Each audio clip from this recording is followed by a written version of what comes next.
Hi. അപ്പം നമുക്കിന്ന് ചെമ്മീൻ പൊരിച്ചാലോ? അപ്പം ഞാൻ കറി വെക്കാനായിട്ട് കുറച്ച് ചെമ്മീൻ മേടിച്ചിട്ടുണ്ടായിരുന്നു. അതീന്ന് കുറച്ചെടുത്ത് മാറ്റി വെച്ചിട്ടുണ്ടായിരുന്നു കുട്ടികൾക്ക് വറുത്ത് കൊടുക്കാനായിട്ട്. അപ്പം നമ്മളത് കഴുകി വൃത്തിയാക്കി കുറച്ച് ഉപ്പും, ഇഞ്ചിയും വെളുത്തുള്ളി ചതച്ചതും, പിന്നെ കുറച്ച് മഞ്ഞൾപ്പൊടിയും, കുറച്ച് മുളക് പൊടിയും നമ്മളതിൽ ആഡ് ചെയ്ത് കൊടുക്കുക. കുട്ടികൾക്ക് കൊടുക്കാനായതുകൊണ്ട് തന്നെ നമ്മൾ ഒരുപാട് എരിവുകളോ മസാലകളോ നമ്മളതിൽ ആഡ് ചെയ്യേണ്ട കാര്യമേ ഇല്ല.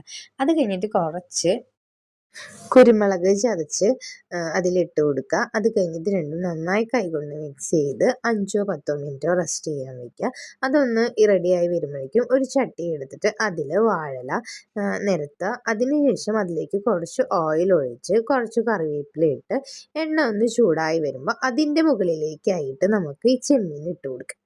ഈ ചെമ്മീൻ തീ കുറച്ചിട്ട് വേണം നമ്മൾ വേവിക്കാനായിട്ട്. വാഴയില ആയതുകൊണ്ട് തന്നെ പെട്ടെന്ന് ഇല കരിഞ്ഞു പോകാനുള്ള സാധ്യതയുണ്ട്. അപ്പോൾ ചെറുതീയിലിട്ട് വേണം നമ്മളിത് പതുക്കെ പതുക്കെ ഫ്രൈ ചെയ്ത് എടുത്ത് കൊണ്ടുവരാനായിട്ട്. Okay, bye.